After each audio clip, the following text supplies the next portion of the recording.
भाई मैं रोज़ ये बात सबको समझाती हूँ, मैं तुम लोगों को हमेशा कहती हूँ, मैं अपने इंस्टाग्राम पे स्टोरी एवरी डे डालती हूँ कि बच्चों को बात समझ में आ जाए, लेकिन कोई मानने को तैयार नहीं। सीधी सी बात है कि तुम्हारा ब्रेन भाई इतनी इन्फॉर्मेशन के लिए बना ही नहीं है।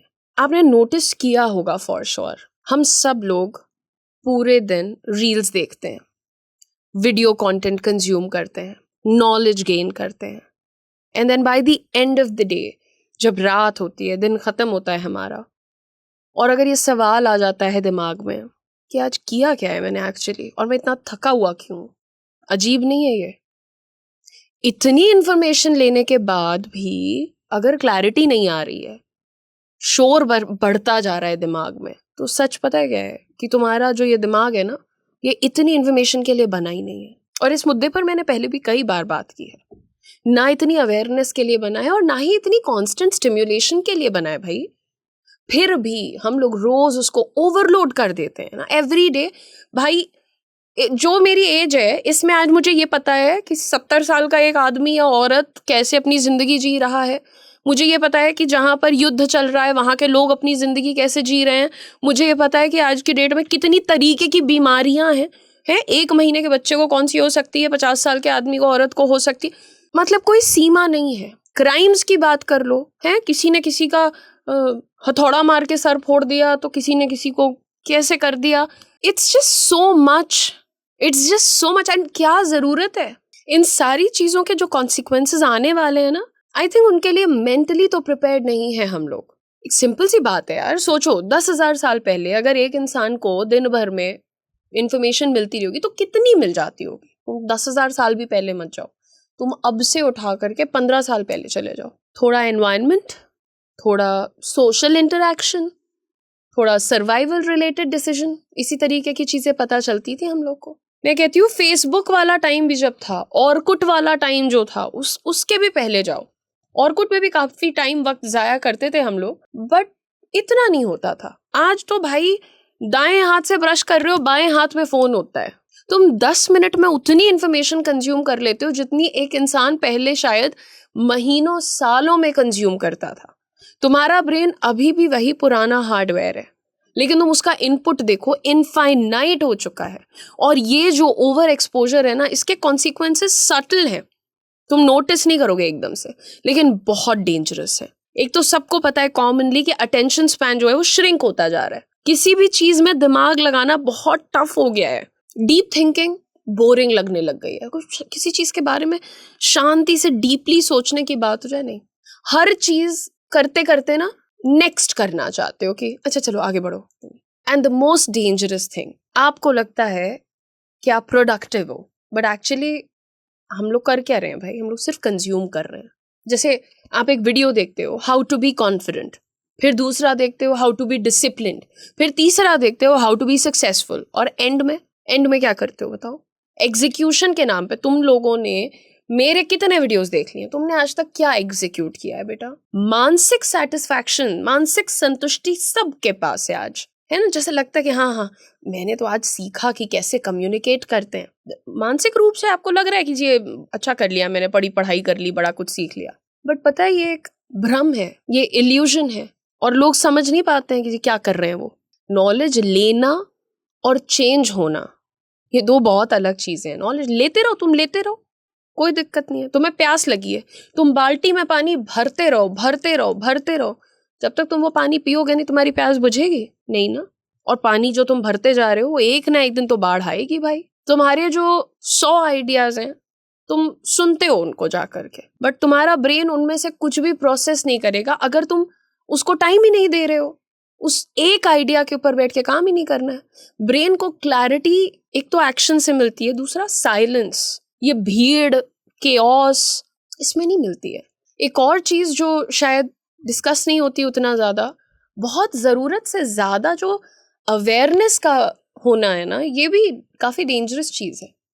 तुम्हें सब पता है बेटा, टॉक्सिक रिलेशनशिप क्या होती है, रेड फ्लैग क्या होता है, सेल्फ रिस्पेक्ट क्या होता है, मल्टीपल सच कॉन्सेप्ट्स। मैं कुछ एक्चुअली बोलने वाली थी पर मैंने रोका खुद को। लेकिन इतना कुछ पता होने के बाद भी आप स्टक हैं। क्यों?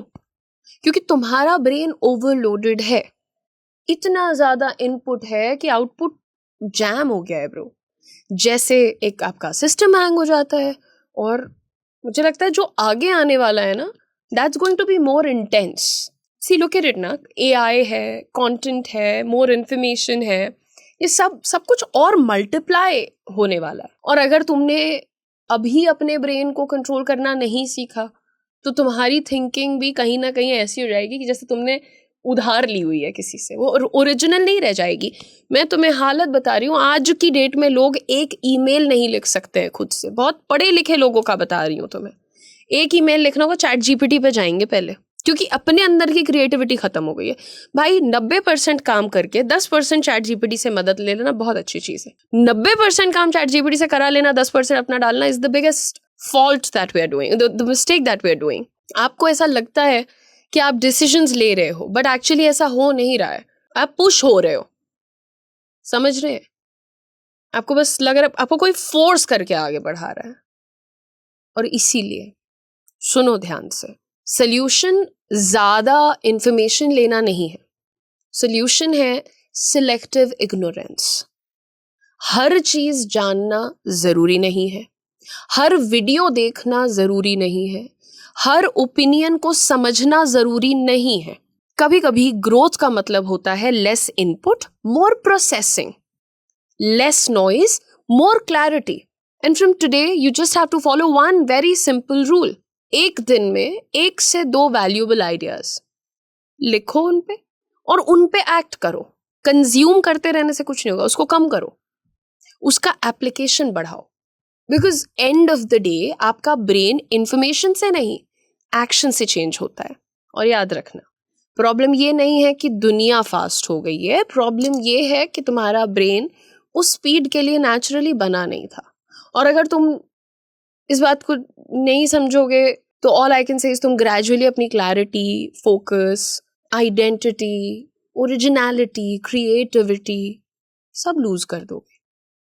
You need to control what enters your mind, वरना एक दिन आपको रियलाइज होगा कि तुम खुद सोच ही नहीं रहे हो। और आजकल तो लोग यार इतना मस्त, मुझे लगता है देख के, एक बंदा जाएगा कंटेंट बनाएगा इंस्टाग्राम पे, दूसरा वाला आएगा उसको सुनेगा, वही जाके तीसरी जगह पे बोल देगा। ज्यादा जो अमीर लोग हैं, जो ज्यादा पॉपुलर लोग हैं, वो क्या बोल रहे हैं उसी को सुन के नीचे के जो प्यादे हैं वो बार बार वही बोलते जा रहे हैं। अपनी थिंकिंग बची नहीं है, अपने ज्ञान को आप खुद कलेक्ट ही नहीं कर रहे हो। आपको बस रील पे जो सुन के मजा आया वो आप इधर से उधर कर रहे हो।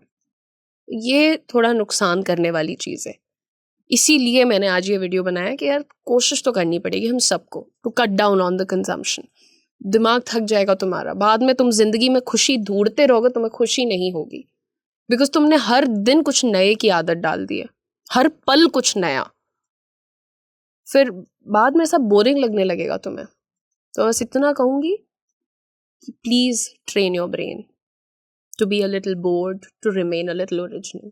Thank you so much for watching guys, bye. क्या आप बैंकिंग सेक्टर में फास्ट करियर ग्रोथ चाहते हो और सिर्फ एंट्री लेवल जॉब नहीं बल्कि डेप्यूटी मैनेजर लेवल से करियर स्टार्ट करना चाहते हो? तो ये अपॉर्चुनिटी मिस मत करिएगा। Presenting Axis Bank commercial banking group relationship manager programme in collaboration with career 24/7। ये एक 12 महीने का स्ट्रक्चर्ड प्रोग्राम है जो आपको बनाता है future ready banking professional. Programme में आपको मिलेगा 2 महीने की ऑनलाइन ट्रेनिंग, 2 महीने residential campus training in our campus, 2 महीने internship at Axis Bank branches and 6 months on the job training. और सबसे इंटरेस्टिंग पार्ट कि ये भी बेस्ड है earn while you learn model पर। ट्रेनिंग के 3rd और 4th मंथ में 15,000 पर मंथ स्टाइपेंड मिलता है। इंटर्नशिप स्टेज से ही फुल सैलरी स्टार्ट हो जाएगी till the completion of course. Programme complete करने के बाद आप एक्सिस बैंक में CBG रिलेशनशिप मैनेजर के रोल में डेप्यूटी मैनेजर ग्रेड पर ज्वाइन करते हैं। इसकी स्टार्टिंग सैलरी है 6.3 to 6.8 lakhs per annum plus performance linked incentives. साथ ही आपको मिलेगा post graduate diploma in banking and relationship management from NITTE university. Eligibility पर ध्यान दीजिएगा, आपका ग्रेजुएशन कंप्लीटेड होना चाहिए विद मिनिमम 50% मार्क्स। अगर आप एक सिंपल ग्रेजुएट हो तो आपके पास 1 year का वर्क एक्सपीरियंस मैंडेटरी है। अगर आप एक पोस्ट ग्रेजुएट हो तो आपके पास मिनिमम 6 months का वर्क एक्सपीरियंस है, तब भी आप एलिजिबल हैं। एज आपकी 22 से 28 के बीच होनी चाहिए, ना 22 से कम ना 28 से ज्यादा। इसका सिलेक्शन प्रोसेस और आगे की डिटेल्स जानने के लिए अगर आप नीचे दिए गए रजिस्ट्रेशन लिंक पर क्लिक करके उसे फॉर्म को पूरी तरह फिल करेंगे तो हमारी टीम आपके साथ टच में आएगी और आपको सारे डिटेल्स और पूरा प्रोसेस स्टेप बाय स्टेप ना ही सिर्फ समझाएगी बल्कि पूरे प्रोसेस में आपके साथ रहेगी।